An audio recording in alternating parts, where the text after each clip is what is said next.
नमस्कार दोस्तों आज हम बात करेंगे अच्छे आइडियाज सोचने की एक और बड़ी ज़बरदस्त टेक्निक की।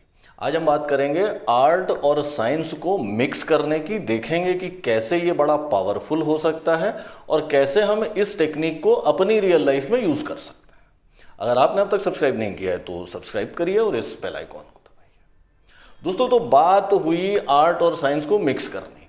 अब यहाँ पर आर्ट और साइंस दोनों को ही मैं काफ़ी लूजली यूज़ कर रहा हूँ। आर्ट से मेरा मतलब है जो हम फील करते हैं या जो हमारे अंदर से आवाज़ें आती हैं या जो अचानक कभी कभी किसी आइडिया का बल्ब जल जाता है हमारे दिमाग में। आप उसे इंट्यूशन कह सकते हैं, आप उसे क्रिएटिविटी कह सकते हैं। बेसिकली वो चीज़ें या वो आइडियाज़ जो हमारा दिमाग हमें फेंकता है, हमें अक्सर समझ में नहीं आता कि ये चीज़ें कहाँ से आ गई, लेकिन वो चीज़ें आ जाती हैं। इन सारी चीज़ों को, इंट्यूशन, क्रिएटिविटी, फीलिंग्स, इन सारी चीज़ों को हम अक्सर आर्ट से एसोसिएट करते हैं। तो यहाँ पर हम उन सबको आर्ट की कैटेगरी में डाल देंगे। और साइंस में हम बात करेंगे लॉजिक की, बेसिक लॉजिक कि ये होता है तो ये होता है, और बेसिक डेटा को इस्तेमाल करने की। तो आर्ट का मतलब है इंट्यूशन, क्रिएटिविटी या जो अंदर से आवाज़ आई वो, और साइंस का मतलब है बेसिक लॉजिक लगा पाना और बेसिक डेटा को यूज़ करना।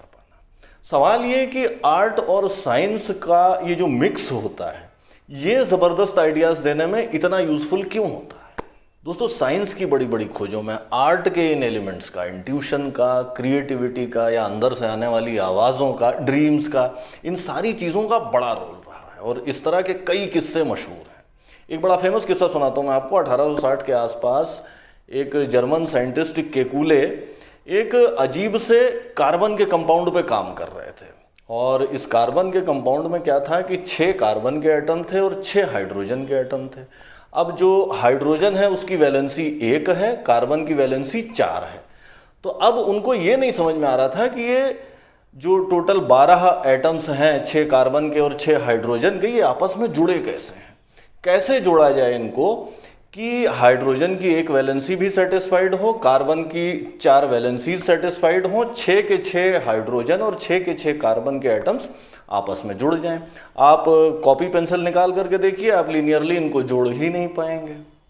और कहा जाता है कि केकुले एक दिन आग के सामने थोड़ा सा उनको झपकी लग गई और उनको सपना आया कि एक सांप अपनी ही पूंछ को अपने मुंह में डाल करके खा रहा है।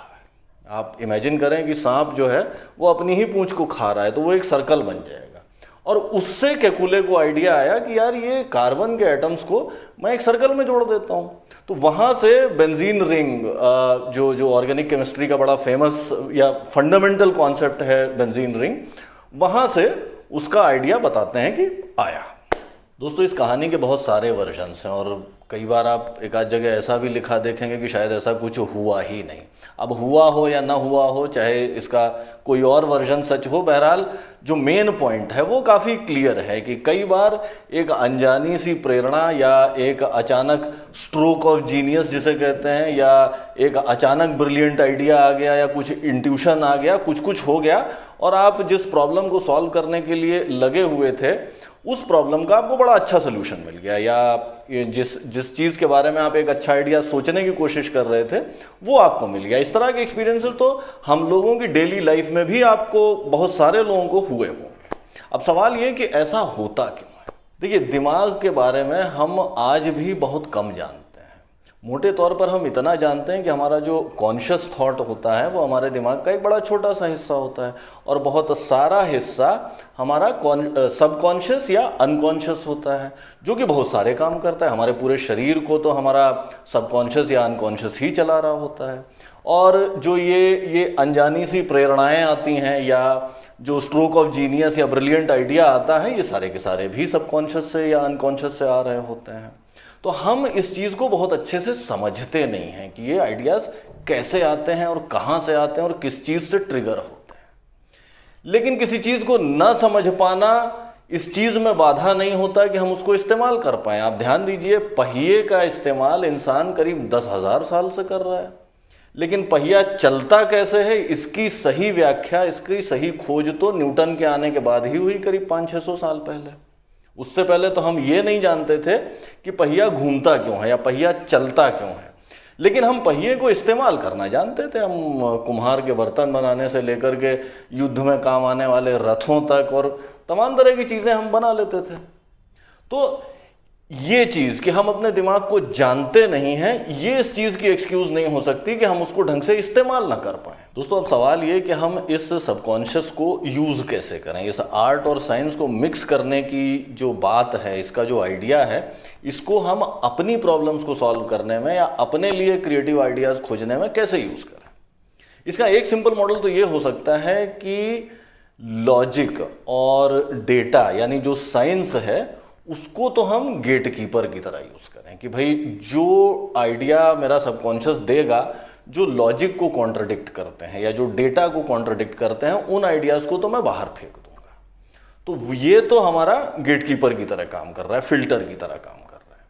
और उसके बाद सबकॉन्शियस को हम आइडियाज़ खोजने पे लगा देते हैं। भाई आप केकुले के एग्जाम्पल को ही देखिए, तो उसको भी ये आइडिया तो तभी आया जब उनके दिमाग में ये चीज़ कंटिन्यूअसली चल रही थी। उनको सपना तो उसी समय आया जब वो एक्टिवली या पैसिवली उस चीज़ के बारे में सोच रहे थे, वो सवाल उन्होंने अपने दिमाग में डाल रखा था। तो उसका तरीका यही है कि आप किसी चीज़ के बारे में कुछ अच्छे आइडिया जनरेट करना चाहते हैं तो हम उसको अपने दिमाग में डाल देते हैं, और ज़रूरी नहीं कि दिमाग तुरंत आपको आंसर खोज ही दे। इनफैक्ट जो तुरंत आंसर खोजेगा वो आपका कॉन्शियस थॉट ही खोज रहा होगा। तो वहाँ पर आप सरफेस लेवल से ऊपर से कुछ ना कुछ निकाल करके ले लेंगे, अच्छे आइडियाज़ नहीं होंगे।